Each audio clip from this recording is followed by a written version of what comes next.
What's up, everybody? Welcome back to the channel. It's good to be back, posting videos on my end. You know, I was in YouTube timeout for a little bit there, and I hate when that happens because all these stories are breaking, and they're just passing me by. I have all this stuff to say about them, but I just can't. I can't upload videos, so SOL when that happens. But we got a lot to catch up on this week. I'll be pumping out a lot of videos, so stay tuned.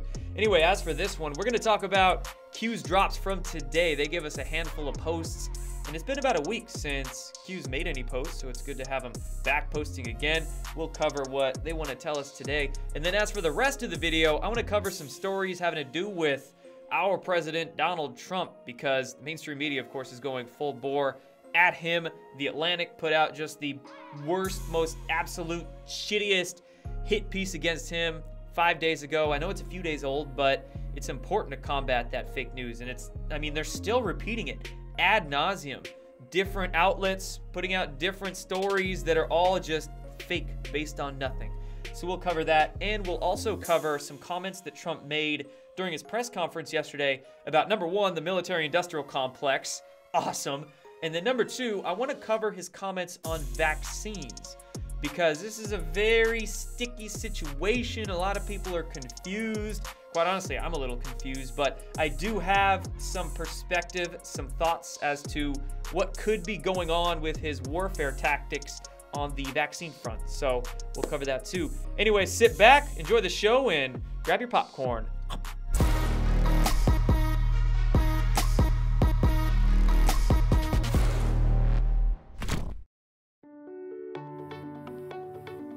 Gold and silver. Sounds old school, right? Well, sometimes old school is timeless. Precious metals have always been a safe place to invest your money, and that hasn't changed. Some also say the price of gold may rise rapidly in the coming years as demand rises, and they also say silver is highly underrated. There are also other metals that almost nobody has heard about, like rhodium and palladium, and the prices of these have doubled, if not more, just over the last couple of years. At Noble Gold Investments, they help you in deciding how to invest your money into precious metals, whether that be your retirement fund or grabbing physical gold and silver bars to have on hand. Download their free ebook or give them a call and tell them Jordan sent you.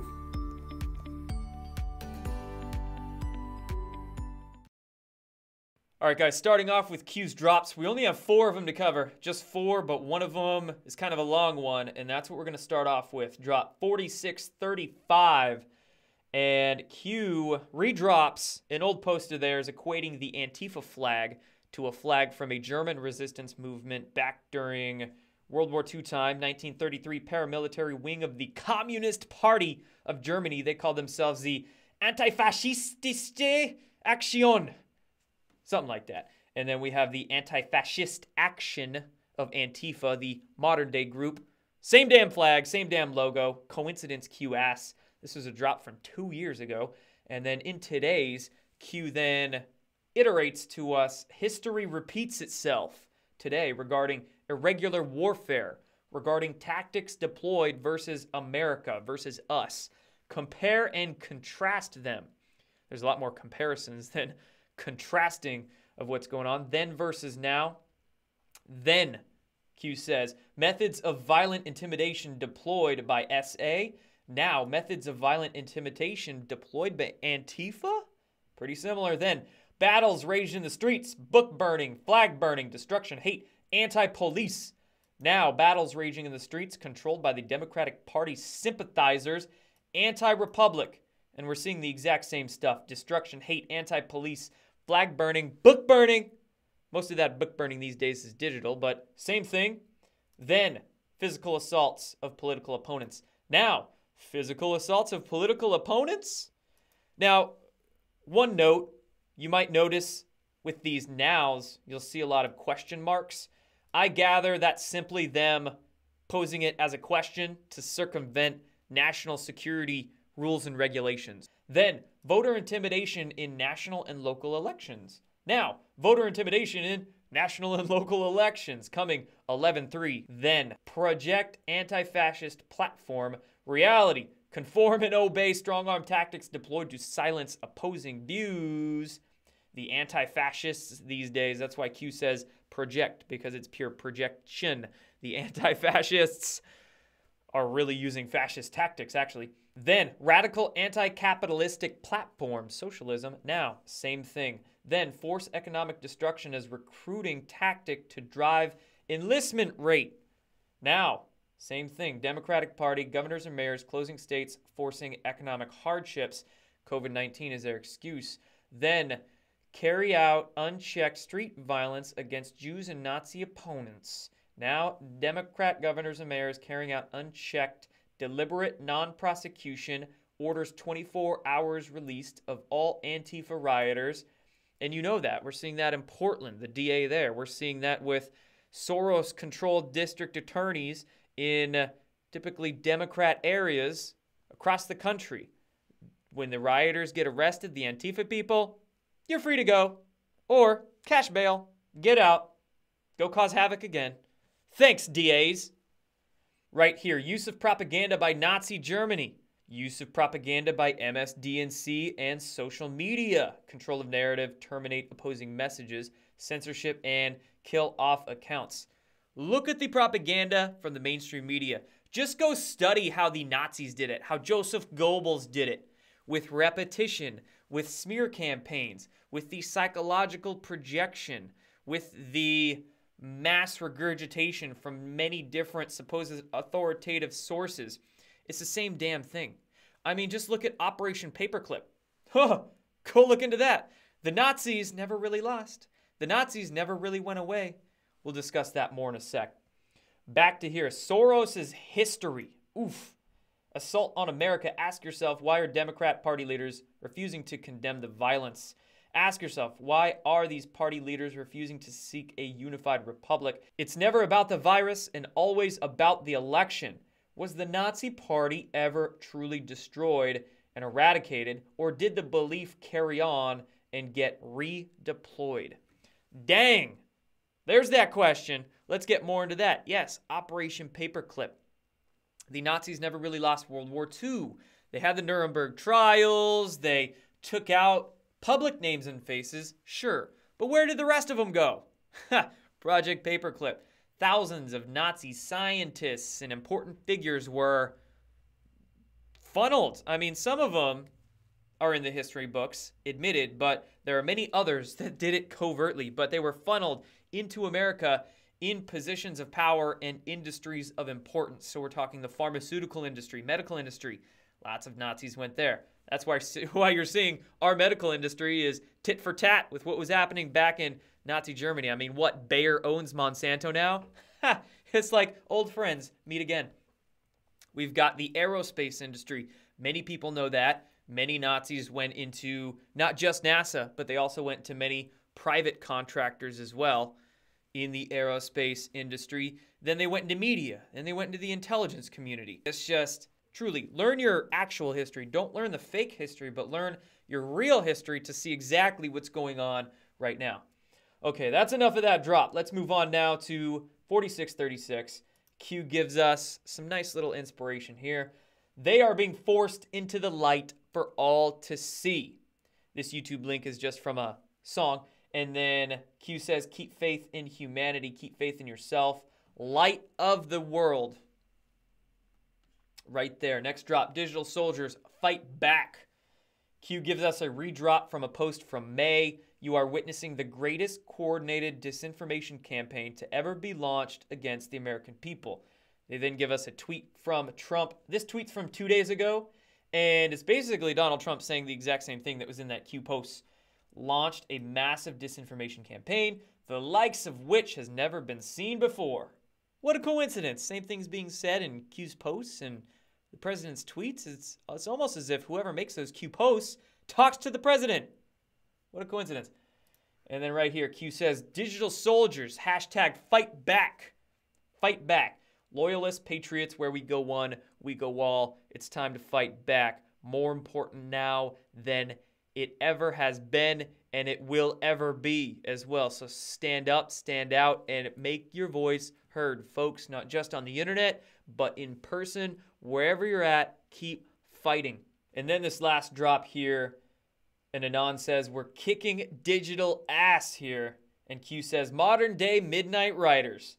There's a reason why they are fighting hard to censor and defame you and me and all of us who are sharing this type of information. They're trying to censor us hardcore right now. Every single platform we're seeing it. It's ridiculous.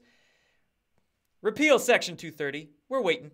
And then they're trying hard to defame all of us too, with Q and the president as well. It's just the greatest coordinated disinformation campaign ever. Right now, it's happening. So that's all we have in terms of Q's post today. Now let's move on into talking somebody that is not Q, but claims to be. Just some hilarious news on him. Austin Steinbart.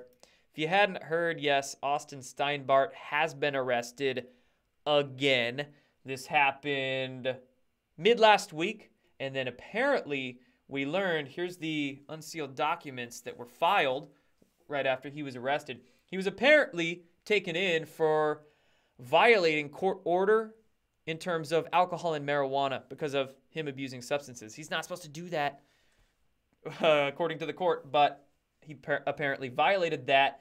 And check this out. Best part, right here. On September 1st, 2020, the defendant was found to be in possession of a Whizzinator, which is a device used to fake urinalysis tests and provide clean urine. So he apparently had a drug test, and he took in a Whizzinator, which, if you don't know what that is, I'm not going to show you. I will let you Google that on your own accord. You can figure that out.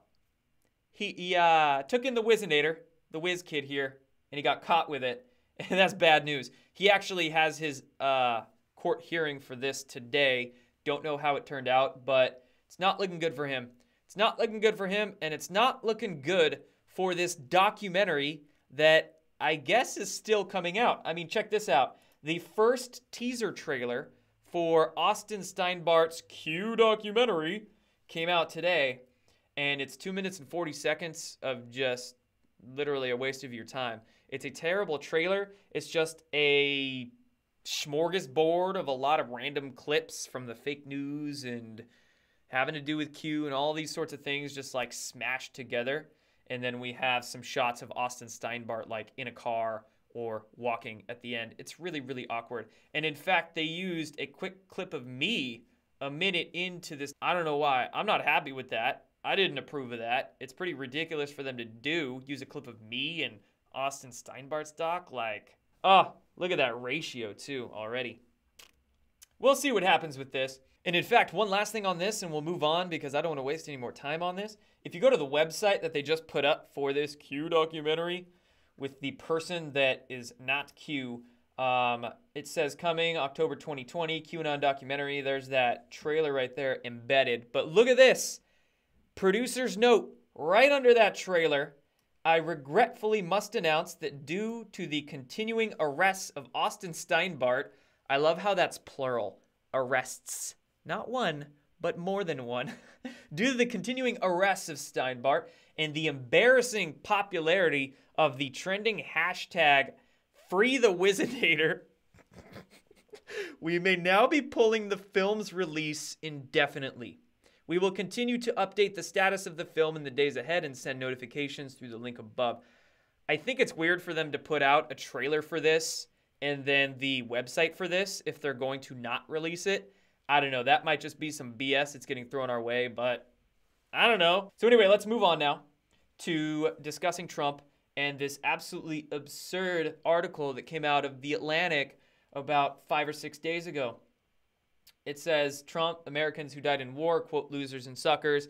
It's the editor-in-chief of The Atlantic, Jeffrey Goldberg. He's the one who put out this article, and he's saying that Trump canceled a planned trip to a cemetery in Paris a few years ago because he didn't want to pay homage to the soldiers. And according to The Atlantic, they allege that Trump called military servicemen losers and suckers and totally disparaged them, which is total bullshit. But nevertheless, this story, or some version or reiteration of it, is getting circulated around everywhere, from CNN to NBC. Even people on Fox News talk about all assets activated. You can, the true colors are being shown all over the place. It's very easy. Mainstream media and alternative conspiracy media. Even Fox News correspondents are trying to say that this is true and corroborate it and confirm it. Bullshit. It's all based on anonymous sources. And I mean, how sick are we of anonymous sources these days? Not just from the mainstream media, but speaking of that conspiracy media, how many stupid anonymous claims and anonymous insiders do we get these days that are just all saying the most vague stuff that you can't really even confirm or deny? It's just so vague. And then these people are building a fake sense of credibility based upon these insider allegations and anonymous sources. It's just like, I'm done with it. I'm done. I'm so done. I'm not listening to anybody again who claims to have some sort of insider or sources that are anonymous. Okay? I'm not doing it. I'm just not. So this particular story, back to the Atlantic. Now, let us discuss some issues with this. First of all, the owner of the Atlantic magazine is actually Steve Jobs' widow, Laurene Powell Jobs. She is believe it or not, Laurene Powell Jobs. She is a Joe Biden mega donor. Mega donor. She bought the Atlantic newspaper from a dude who was a Council on Foreign Relations stooge, CFR stooge. He still even has partial ownership. Majority ownership is now Laurene Powell Jobs. Let's see here. The first question asked at Joe Biden's press conference a few days ago, the day after this story dropped, was from an Atlantic writer. Whoa! Atlantic story dumps. Next day, Joe Biden gets a press conference. First question is from an Atlantic writer. Oh, you can't make this up. They're literally like, you can see how they're just teeing it up for themselves right there. Now we are getting an event being held by the Atlantic organization. It's called the Atlantic Festival. It's happening later in September here, September 21st. And it is a huge event that is going to feature Hillary Clinton. Believe it or not, big surprise. I would absolutely believe it, actually. I'm not surprised at all. Hillary Clinton, and it is also featuring, check this cast out. I kid you not. We got Anthony Fauci's going to be at this. Woo! Can we fire his ass already? Anthony Fauci is going to be on stage with Hillary Clinton. Remember that email that we found when we first started learning about who Fauci really was, like at the beginning of this pandemic, when he first started gaining popularity? That email where Fauci was all over Hillary Clinton, just loving all over her. That WikiLeaks email. Now we got this. We've got a co-founder of the Black Lives Matter movement, this lady.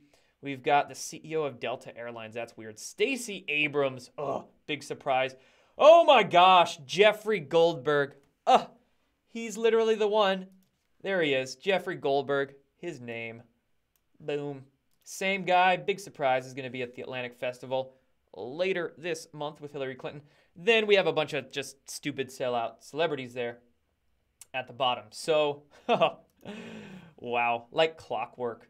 You know, in fact, take a look at how they described Hillary Clinton. They called her former Secretary of State and Democratic presidential candidate. And they have just, I don't know, that seems like a weird way when I read it and look at it for them to describe Hillary Clinton. For them to use that comma in there, almost separating the former Secretary of State and making it such so that it doesn't look like they're saying she's a former Democratic presidential candidate. It looks like they're calling her a current one. That's what I'm saying here. So I'm sitting here wondering, like, man, are they going to pull an old Joe Biden switcheroo before the election here? We've got, 7-8 weeks left. So I would not be surprised if they try to bring out either Hillary Clinton or maybe like a Michelle Obama or something like that, right? They're going to try to definitely pull that feminine card, pull the race card, pull whatever cards they can, of course, before the election. Might see a Biden switcheroo. I got my eyes out for a false flag that they're going to blame on a Q supporter. I'm definitely seeing something and saying something there if I notice it.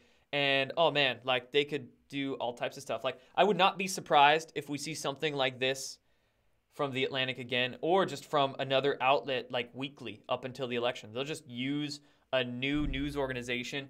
First off, the Atlantic. Next up might be the New York Times. Then they'll use NBC. Then they'll use CNN. And they'll try to come out with a smear like every week. Run that in the news cycles for a few days. Come out with a new one. and try to put as much disinfo they can, of course, about Trump, about Q, about different conspiracy theories they want to conceal all before the elections. It's going to be crazy, folks. It's going to be nuts. I'm glad I can post videos again to talk about this all. But we'll see what happens there. Now, moving on, let's talk about Trump's comments from yesterday at his press conference. First up, Trump took some heat for this. At his press conference yesterday, Trump was criticizing Joe Biden and actually John McCain, more so I believe, criticizing John McCain for liking wars because it pays the planes and it pays it pays these big defense contractors who want more wars so they can sell more tanks and more bombs and more missiles. Trump was ragging on John McCain for liking the war machine. For some reason, I don't know why, mainstream media tried to attack him for it and called him, of course, disparaging to the military, all these sorts of things. The only people in the military that Trump is disparaging are the only ones that deserve to freaking be disparaged. The high up ones that are swamp folk in the Pentagon and DC who are a part of the deep state, are a part of the military-industrial complex. I live near some pretty heavy military areas in Washington state. Military, the rank and file servicemen, love Trump. They all love him. And they know Trump would not disparage them and call them losers and suckers. So, nevertheless, mainstream media trying to jump on the words Trump was using and spin this all to still pull that card like he's disparaging the military. In fact, what the mainstream media is probably doing and why The Atlantic put out an article like this is because they're trying to basically make a coup happen. They're trying to get a coup to happen in any way they can. The Russia collusion coup failed. The Ukraine impeachment coup failed. The COVID-19 coup is, we're seeing that happen right now, but it is failing. People are waking up to it. So now they're trying to turn the military against Trump. And that's why we're seeing this. That's why Trump calls out the military-industrial complex and the mainstream media tries to spin that situation against him. But on Trump's timeline yesterday, to combat those narratives, he just went full bore against the military-industrial complex. He retweeted Dwight D. Eisenhower's speech from 1961, I think it was, where he called out the military-industrial complex. He retweeted it like a dozen times over and over again. Trump's whole timeline yesterday was all going at the military-industrial complex. This is a president we need, guys. I'm sorry. You might not agree with everything he says. He might be brash and be a sort of personality that you've never really dealt with before, but shit, that's exactly what we need right now. A brash, say whatever the hell needs to be said individual right up there on a podium and just telling the world. It's what the country needed, for sure. It's what the world actually needed. Somebody to do that. That somebody just happened to be Donald Trump. It's the way it is, folks. Deal with it. And now, last thing I want to discuss is Trump's comments on vaccines. Vaccines. Another something he got into during his press conference yesterday. And what he was actually doing was promoting vaccines. And he was blasting Joe Biden and Kamala Harris because they have been attacking Trump for being too speedy, too quick with his vaccines, almost too pro-vaccine. Okay, now, this is really making some people confused and actually a little weary to Trump because they're asking themselves, why is he being so pro-vaccine? But, okay, if you look at the reverse psychology that's happening here, what Trump is doing is that he knows the mainstream media and his political opponents in the deep state, they're going to attack him for anything they can right now.